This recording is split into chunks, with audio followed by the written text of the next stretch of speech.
இந்தியாவுடைய குடியரசுத் தலைவராக இருந்த அப்துல் கலாம் அவர்கள் கனவு காணுங்கள், கனவு காணால்தான் நாம் அது நினைத்ததை நிறைவு செய்ய முடியும் என்று ஒரு தத்துவத்தை சொன்னார். எல்லா கல்லூரியிலும் போய் அரசியல்வாதிலும் சொன்னார், பொதுக்கூட்டத்திலும் பேசினார். அது எல்லாரும் கைத்தட்டணும், எல்லாரும் கைத்தட்டணும்.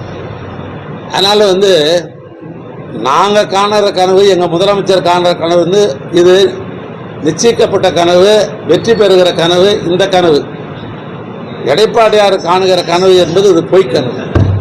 சார், மதுரையில் பாஜகவினர் கூடினா திமுகவினருக்கு அச்சம் ஏற்படும் சொல்லிட்டு முன்னாள் ஆளுநர் தமிழிசை மதுரையில பாஜகவினர் கூடினா திமுகவினருக்கு அச்சம் ஏற்படும் அப்படின்னு சொல்லி பேட்டி கொடுத்திருக்காங்க. இப்போ இதுக்கு முன்னால மதுரையில் பாஜக கூடவே கிடையாது, வந்ததே கிடையாது.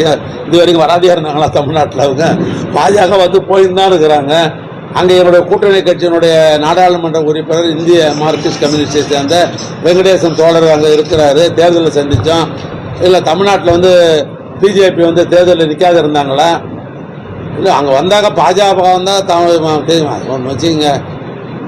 இது முழுக்க முழுக்க திராவிட மாடல் மண், திராவிட மண், தந்தை பெரியாருடைய மண், பேரறிஞர் அண்ணாவால் பக்குவப்படுத்தப்பட்ட மண், அண்ணன் கலைஞர் அவர்களால் தமிழ் உணர்வை ஊட்டி வளர்த்த மண்.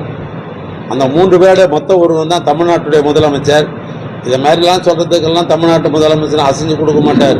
அவருடைய எண்ணங்கள் அத்தனையும் மக்களை நோக்கி போகிறது. மக்களுக்கு என்ன செய்யலாம், திட்டங்கள் என்ன செய்யலாம், அவங்களுடைய பிரச்சனைகளை எப்படி தீர்த்து வைக்கலாம், அவங்களுடைய குடும்பத்தை எப்படி நிறைவு செய்யலாம், அந்த தனிமனித குடும்பத்தினுடைய பொருளாதாரத்தை எப்படி உயர்த்தலாம் என்ற அடிப்படையில் போய் கொண்டிருக்கிற முதலமைச்சர், நம்முடைய முதலமைச்சர். அவரவர்கள் தன்னுடைய அரசியல் முகத்தை காட்டுவதற்காக ஆங்காங்கு பத்திரிகையாளர்கள் சந்திப்பிலும் சரி அல்ல பொதுப்பட்டு ஏதாவது பேசிட்டு இருப்பாங்க. அதை நாங்கள் எல்லாம் பொருட்படுத்துறது இல்லை.